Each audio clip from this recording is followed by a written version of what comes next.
Howdy folks, welcome back. It's me, BHC Bluez. I hope you enjoy the gameplay in the background. It's me trying out War Thunder. If you remember when I had my RX 280X, War Thunder started to play up and wouldn't render properly and kept graphical issues and all that. That was before my card went fault, before I realised the card was faulty. But since then I decided to see what the game was like with the RX 480, and I will say, on average I get over 200 frames per second on average on War Thunder while playing, so it's not too bad, and also plays a lot better as well. But the video's not about that. It's about the fact that, as I said, I was off for the last few weeks. Took a week off. My wife was off at the same time, so we went around driving everywhere. And then the second week, I decided, though I was working that second week, I decided to just take a break from doing any videos. You know, just keep an eye on E3, on every other thing, and catch up on all the videos I've missed when I had the week off. And when I did that, I come across a video, somebody talking about YouTube had changed their video promotion policy, and I thought, what? I said, normally it's based on how many likes and how many views you get, how many comments, that pushes you up the rankings. So if somebody does a search and you've got a lot of views and a lot of likes, you're in the top page. It's no longer that, and I thought, what? And so I decided to look into it, and that person was right. It had changed.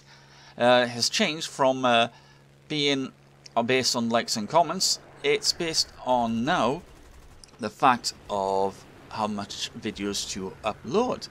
So if you've got an established channel and you upload videos, say once every 2 days, something like that, you are going to have, is it going to affect you? Or something I'm thinking.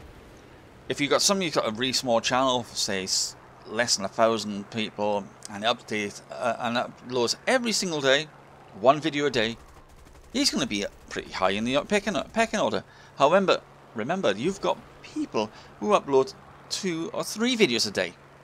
If you've got them, they're always going to be constantly on the front page. So is this going to benefit smaller channels? Is it going to cause issues with the bigger, more established channels? I honestly don't think it will for the bigger established channels, because they have the established viewers. You've got your notification bell, and every time they have the update, you have to go back and click that damn notification bell because it doesn't save it for some reason. It's annoying. I've missed quite a few TANGO-ECHO-ALPHA'S videos because of that, and he's a good friend of mine. But I honestly think it won't affect that, but it will, in theory, promote smaller channels. In the long term is a good thing. However, that means it's forcing people to do daily content, and if they don't have anything good, like commentary or really good gameplay, they're going to start uploading really bad gameplays, and you don't want that, do you? You want really good plays. So I'm honestly thinking, is this going to benefit people? I honestly think it's maybe a two-edged sword. We'll have to wait and see how things go, and how they manage to get it to work properly. Every time they've updated stuff on YouTube, it hasn't worked for the first couple of months because it's been a pain in the butt. I have to get used to this game. Ooh, that was close. So I'm feeling, yeah, we're going to have to wait and see about that. I don't upload on a regular basis. It means now I'm going to have to upload on a regular basis if I want to get my channel seen. But as I said, this video is all about having a bit of fun, relaxing, having a bit, enjoying myself. And this brings me on to my second part of the video now, is the fact that I've been playing a lot of World of Tanks again, and I've come to the conclusion it is definitely pay to win in that game, and a lot of people say it's not. I feel it is, and this is my reason why. Wargaming gave everyone a premium membership for 24 hours due to they were having issues in the last few weeks, the server issues, and people were being disconnected. So what they did was, anybody could get this. You go in, you log in, and in the set period of time, if you won a game and you're in the top 10, you get 24 hours membership premium. Only once you could do it, but you get it. And I did that, and I got in, started playing, At the same time, I also had the night before a mission on World of Warships, which I completed that mission, which gave me 24 hours membership as well. So I had 2 days of premium. I noticed one thing in that 2 days of premium. Every time I logged into the game, into a game to play, I would be on the team which had the best players. We would win, hands down. There'd be an odd game where here or there where we would lose. But say 9 out of 10 times, we won. Straight away I've gone back to a standard account and I'm joining games, and I would say 7 out of 10 games are losses now. I'm being put in with people who can't even share half a brain cell together. It feels like if you're not putting money into the game, you're not paying premium membership, you are literally being put on the worst team. If you know, it just feels like that. And it's not as if I'm being sucking. Most of the games I've lost, I'm on top. So it shows, and I'm not the best player. It shows I'm being put in with the bad players. I literally, in one of the games, went through every single player on the enemy team. These players had played 20, 17, 16, 30,000, 40,000, and everything. The lowest player there had 11,000 games. My team, the highest player there was me with just under 10,000 games. And the lowest was only 500. Getting? And that was all my team. And I thought, how is this fair? How is this fair? I was getting really annoyed with it. Also, the fact that they're now spamming gold ammo every game you get into. The first tank sees you, gold, gold. You're looking at the hit list, you're getting hit by gold. And I'm thinking, oh my god. I can understand if you're a Stuart, an M5 Stuart on the American line or on the Chinese line. Yeah, you do need gold. That tank isn't particularly well well penetrated. It's crap, to be honest. It's fast, but it's crap. That I can understand having gold, but when you have the penetration, your normal standard rounds have the penetration to rip through your armor, and you're still using gold, then yeah, it's stat buffing, and that's the one thing I really hate, is stat buffing. It's annoying. And also the fact that Wargaming are now introducing tanks, premium tanks, which are better than the standard tanks in the tech tree, which is not meant to be that way. You're not meant to have overpowered premium tanks, pay to win games. In the Asian circuit, they've got a couple of new tanks. I know it's based on the anime tanks, but these tanks are overpowered. So it's unfair for the people who don't want to buy those tanks, and they're also expensive. Yeah. If you want to know more about it, go and check Quickie Baby's channel, because he's got a video of it, and it literally states that those tanks are slightly overpowered. So that's my little rant of Wargaming out of the way, and let's talk about Destiny 2. Yeah, I watched the E3 on Destiny 2. It was on my night off, so I was there watching it, and the fact that the beta is first on PS4. If you pre-order it, you're supposed to have it.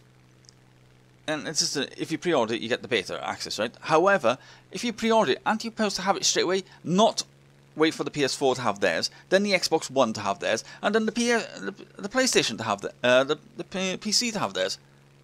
What the hell? Why is the PC last? And also, what gets me annoyed is why have they put the release date for Destiny 2 for the PC a month back? I just can't get my head around it. They say the game, they're trying to say to make sure the game is running smoothly. Everyone who's played it is saying the game is running smooth. And I think I know what the issue is here.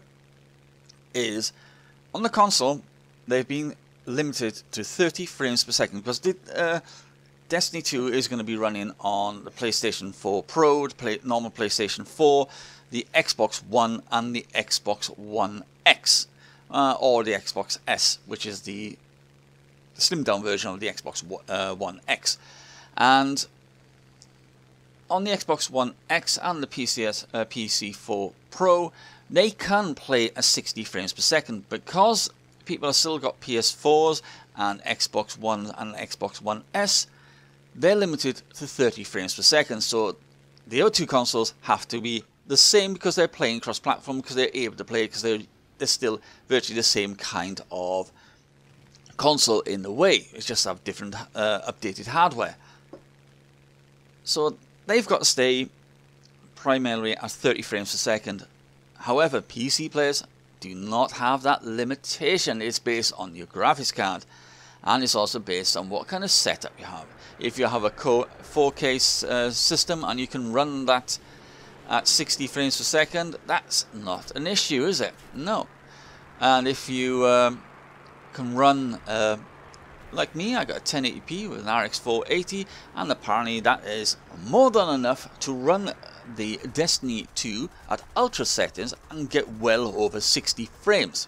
Yeah, I can get well over 60 frames. So if I want to, what I'm going to do when it comes out, and I'm going to try the beta, I'm going to see exactly how much frames I can get. So I'm going to knock off my limiter and then have a look. However, I have to wait until everyone else has played it. You know, this is a bit unfair. I pre-ordered it. I should be able to get in straight away. I have pre-ordered the game on PC. I've even put my access code in, so I should be in theory getting there quickly. But it's not working. I just got shot down, did I? Bollocks by a bomber. So I'm a bit worried. Is it because they put the PC date back because they don't want to show the console players what they're missing out on? Because it probably would cause an uproar. I don't know. Or is it just mainly because they want to make sure the game is running smoothly? But the people they got running, building the PC version are very good people. Company. It's a very good company. I've looked into them. They have got some really good games under their belt, so they know how to handle the PC components. So they should, in theory, be able to do that no problem. So it should be up and running. It's just holding back because they don't want the consoles to feel left out, because the PC, in most games, people play on a console, and you got somebody comes on the PC, and this game is absolutely out of the world on the PC. Titanfall 2 on the console, it looks fantastic. On the PC, it looked like, oh my god, heaven.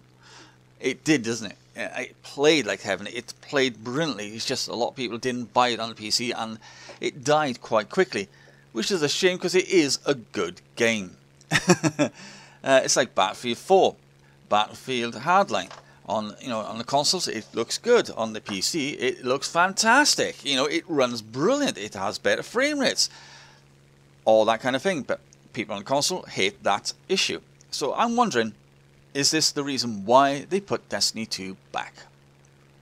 Let me know in the comments what you think on these topics. And to be honest, I'm quite enjoying Warfare. It's quite nice. I need to get back into it.